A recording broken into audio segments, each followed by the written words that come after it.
चलिए पानी के भीतर छुप जाते हैं। ऐसे कब तक छुपेंगे कुश? और यदि वो भी जल में उतर गए तो? अब ये सोचो कि हम चूक कहाँ रहे हैं। और यदि भगवान वाल्मीकि ने कहा है तो दिव्य स्वर्ण कमल भी तो यही होने चाहिए ना? किसी ने चुरा तो नहीं ली है? अरे कुश, स्वर्ण कमल कोई कैसे चुरा सकता है? उनके रक्षक तो स्वयं यक्षराज कुबेर हैं, कुबेर।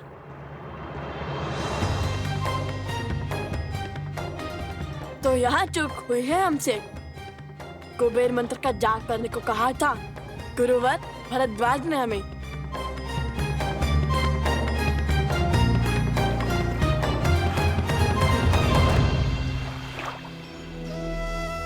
ओम श्रीं ह्रीं क्लीं श्रीं क्लीं विद्येश्वराय नमः।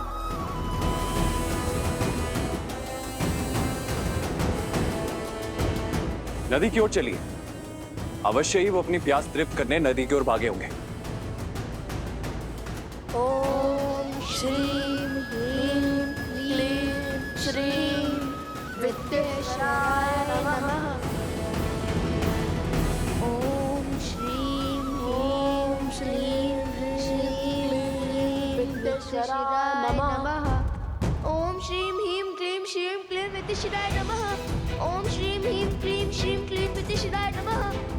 ओम श्रीं ह्रीं क्लीं श्रीं क्लीं विद्येश्वराय नमः। हे तमसा माता, सहायता कीजिए हमारी। हमारी माता भी आप ही की भांति हैं, प्रकृति का अंग। आप जल देवी हैं और हमारी माता वन देवी हैं। बचाइए हमें तमसा माता। विद्येश्वराय नमः। ओम श्रीं ह्रीं क्लीं श्रीं क्लीं विद्येश्वराय नमः। आपके पुत्रों को हमारा आशीर्वाद प्राप्त करने के लिए नदी में स्वयं स्नान करना होगा और आपकी संतानों की सुरक्षा हमारा दायित्व है।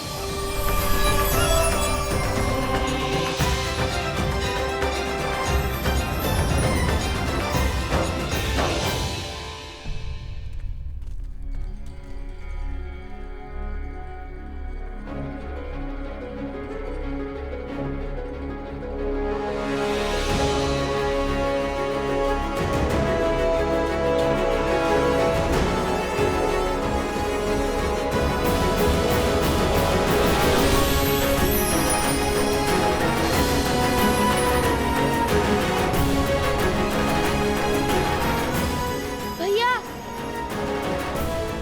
देखिए,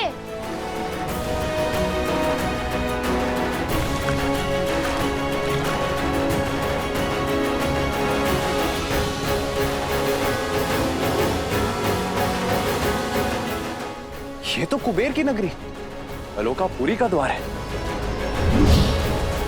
यक्षराज कुबेर, उन ऋषि कुमारों ने अयोध्यापति महाराज श्री राम के अश्वमेध यज्ञ के अश्व को रोकने का दुस्साहस किया है। अयोध्या नरेश श्री राम के नाम पर मैं आपसे निवेदन करता हूं कि यह द्वार खोल दीजिए।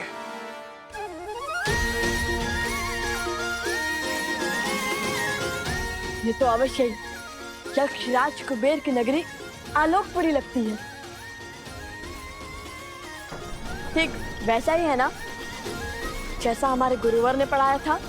भैया महल का द्वार खुल चुका है, चलो भीतर चलते हैं। यदि कोई मिला तो उनसे स्वर्ण कमल का पता पूछ लेंगे।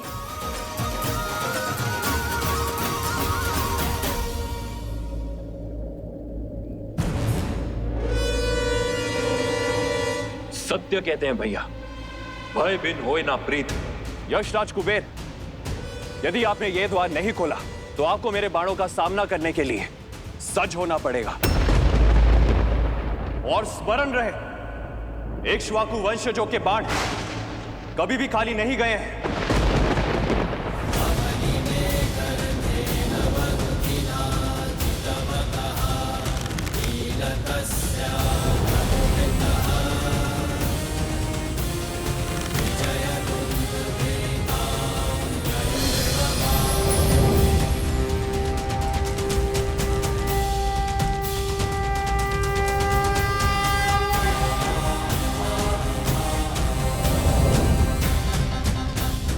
प्रणाम राजानुज शत्रुघ्न। प्रणाम। लेकिन मैं आपका अभिनंदन लेने नहीं, अश्वमेध यज्ञ के अश्व के चोरों को लेने आया हूं। उन ऋषि कुमारों को मुझे सौंप दीजिए कुबेर, जिन्होंने अभी आपके नगर में प्रवेश किया है। क्षमा करें, किंतु उनके साथ मैं विश्वासघात कैसे करूं? आप तो जानते हैं ना वो कौन है। अब वो कोई साधारण बालक नहीं है, वो अनमोल रत्न है, केवल मेरे लिए नहीं अपितु समस्त संसार के लिए। सब जानता हूं मैं, जानता हूं कि उन्होंने अश्वमेध यज्ञ के अश्व को चुराकर कहीं तो छुपाया है। उस अश्व को खोजकर ये यज्ञ को पूर्ण करवाना कर्तव्य है मेरा। आप मुझे भीतर जाने दीजिए। आप तो बली है, कृपया मेरा निवेदन स्वीकार करें, हट ना कीजिए। आप शायद भूल रहे हैं यशराज कुबेर, जिसके अश्वमेध के मार्ग में आप बाधा डाल रहे हैं वो वही श्री राम है, जिनके अनेक उपकार हैं आप पर। उन्हीं के कारण संसार रावण जैसे महाराक्षस के प्रकोप से बचा, और आप भी। उन्हीं के कारण आपको आपका पुष्पक विमान पुनः प्राप्त हुआ। उस उपकार का, उस ऋण का ये मूल्य चुकाएंगे आप? अश्वमेध यज्ञ के अश्व के चोरों को बचाकर? ये श्री राम का अपमान भी है और उनका विद्रोह भी, और आपकी कृतज्ञता भी। सब स्मरण है मुझे, कृपया आप मेरी दुविधा समझने का प्रयास तो कीजिए। मैं धर्म संकट में फंस गया हूं, मैं उन बालकों को आपको लौटा नहीं सकता। वे कोई साधारण बालक नहीं है, वो किसी वनदेवी या किसी ऋषि के पुत्र नहीं है। हो सकता है, किंतु धर्म संकट मेरे समक्ष भी है यशराज कुबेर। अनुजराज, धर्म संकट के कारण तो व्यक्ति को अपना धर्म स्पष्ट रूप से दिखाई देता है। यदि इस परिस्थिति में आप आलोकपुरी में प्रवेश करेंगे तो अश्वमेध यज्ञ के नियमानुसार जैसे ही आप भीतर आएंगे तो यह माना जाएगा कि आप आलोकपुरी पर आक्रमण कर रहे हैं। कृपा करें, मेरी विडंबना समझने का प्रयास करें।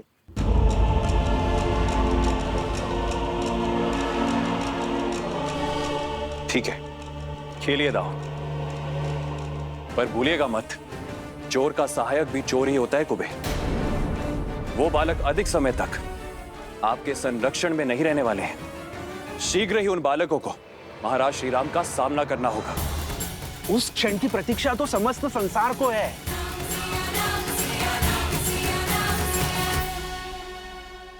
सहस्त्र मुख की माया यही जाने, न जाने कैसे कैसे दांव खेलता है ये।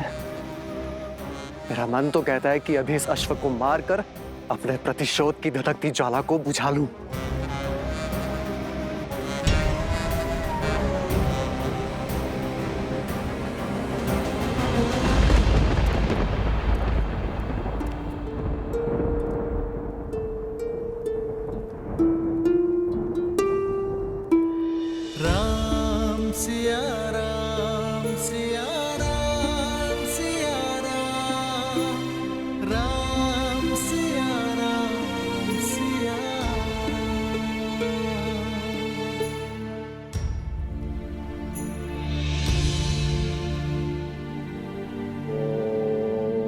ब्रह्मदेवाय नमः। ओम ब्रह्मदेवाय नमः। हे ब्रह्मदेव, आप तो संसार के निर्माता हैं, जीवन दाता है। इस धरा पर हो रहे हर यज्ञ के कर्ता धर्ता है। मेरी आपसे विनती है ब्रह्मदेव,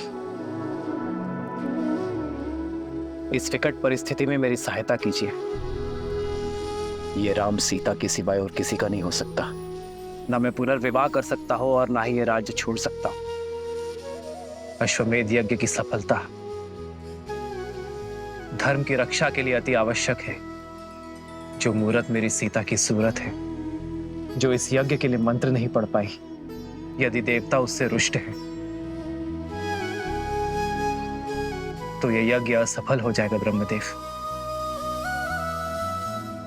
धर्म हार जाएगा। मेरी सहायता कीजिए ब्रह्मदेव।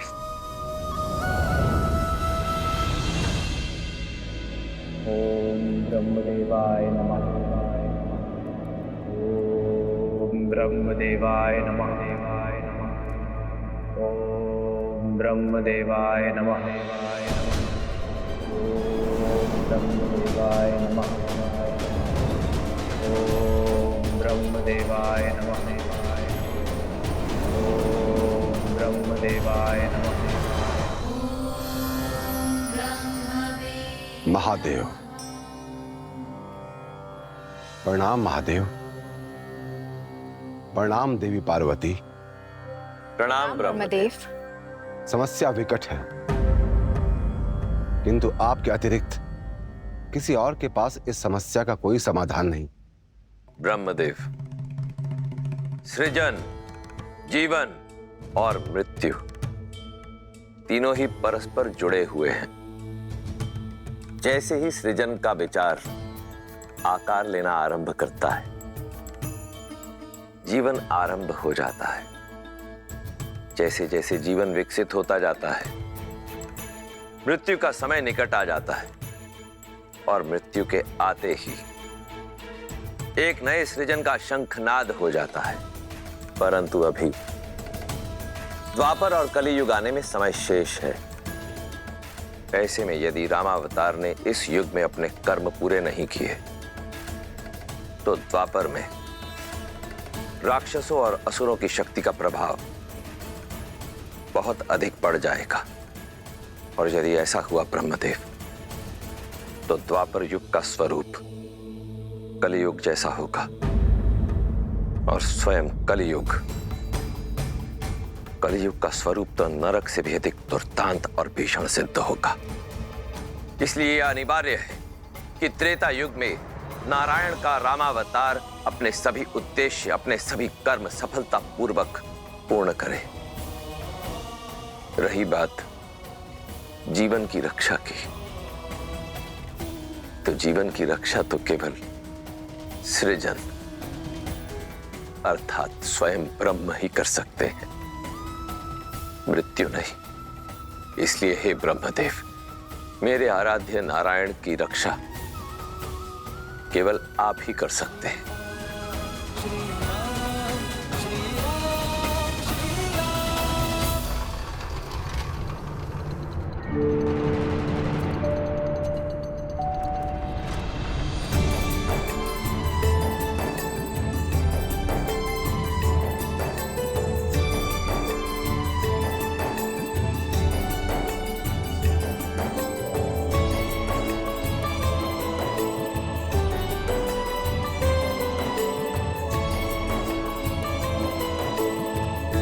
स्वर्ण से बना है।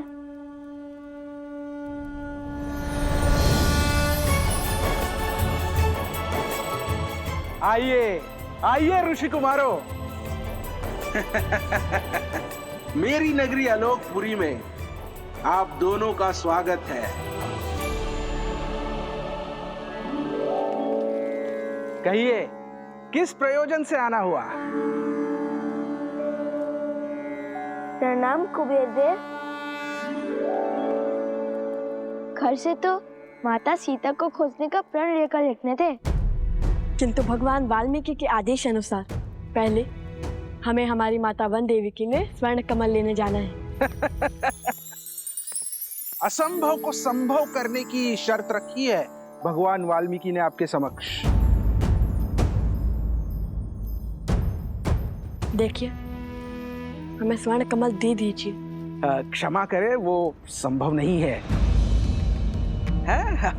मेरी बात मानिए कुमारों, आप आश्रम लौट जाइए और अपना जीवन तपस्या में लगाइए। कदाचित उचित समय आने पर आपको वो स्वर्ण कमल मिल जाएगा। सुनिए, त्रिकालदर्शी है भगवान वाल्मीकि। यदि उन्होंने हमें स्वर्ण कमल लाने के लिए कहा है तो वो हमारे माता सीता तक विनती कर रहे हैं, दे दीजिए स्वर्ण कमल, अन्यथा बल से छीन लेंगे।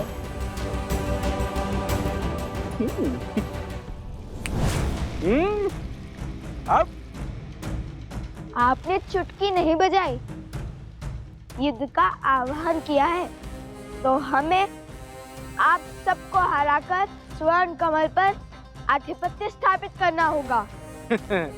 मैं सज्ज हूं।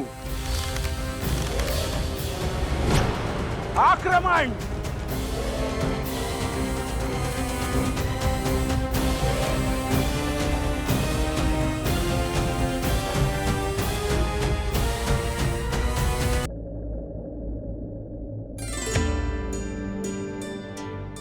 यज्ञ का अश्व लव और कुश ने पा लिया है। क्या इस पर अब भी कोई संकट आना बाकी है? क्या देवताओं को श्री राम का यज्ञ अस्वीकार है? उद्देश्य की पूर्ति हेतु बाधाएं तो मार्ग में आती ही हैं। रही बात देवताओं की, तो यज्ञ के विधि विधान, सभी नियम स्वयं पुरातन ऋषियों ने ही निर्धारित किए थे, जिन्हें देवताओं को भी मानना पड़ता है, क्योंकि ये विधि विधान ही तो हैं जो मानव समाज का आधार है। अर्थात श्री राम के जीवन की पीड़ाएं अभी तक समाप्त नहीं हुई। नहीं प्रिय गणेश, ऐसा नहीं कहते, क्योंकि मेरे आराध्य नारायण ने तो अवतार ही संसार की पीड़ा भोगने के लिए लिया है। मैंने तो केवल एक बार समुद्र मंथन में विषपान किया था, परंतु मेरे आराध्य तो प्रत्येक अवतार में भिन्न भिन्न प्रकार के विष का पान करते हैं। परंतु जैसे मैंने विष के प्रभाव को अपने शरीर में व्याप्त नहीं होने दिया, वैसे ही मेरे आराध्य ने भी विष के प्रभाव को अपने तपोबल, अपने सिद्धांतों को विचलित नहीं करने दिया। केवल एक भिन्नता है महादेव, आपके कंठ में विष रोकने के लिए मैंने अपनी शक्ति का प्रयोग किया था, किंतु यहाँ राघव और सीता के पास तो साथ का भी सुख नहीं है।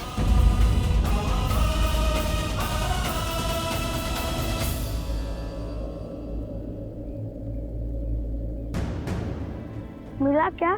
स्वर्ण कमल छोड़िए, मुझे तो साधारण कमल भी नहीं दिख रहा। ठंड के कारण तो कुछ भी दिखाई नहीं दे रहा है। चलो तनिक समीप चलकर देखते हैं।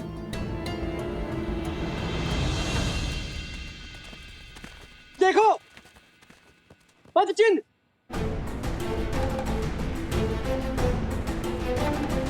अरे अरे रुक जाइए, ये कोई छल है।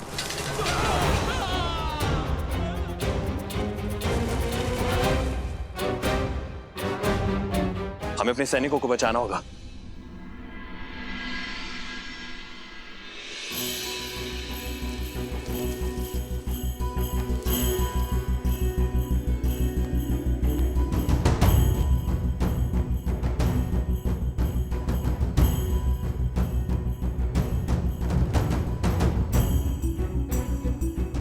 यहाँ भी नहीं है।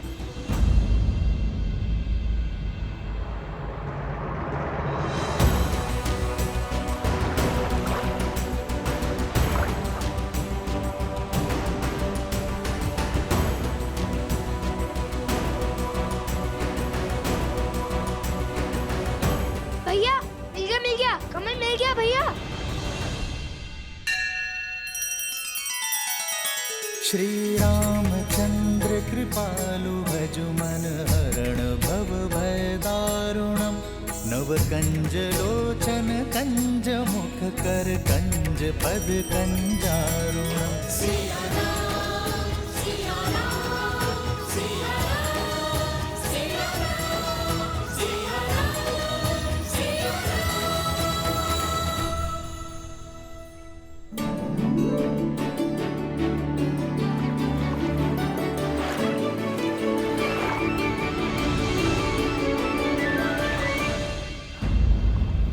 हाँ, कमल तो है, किंतु स्वर्ण कमल नहीं। आज सोम हमारे साथ नहीं है, तब भी दुर्भाग्य हमारा पीछा ही नहीं छोड़ रहा। हाँ,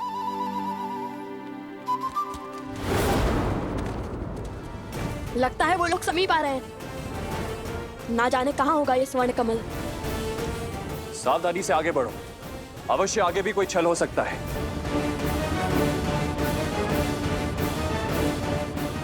कुश, कहीं हम कुछ भूल तो नहीं रहे?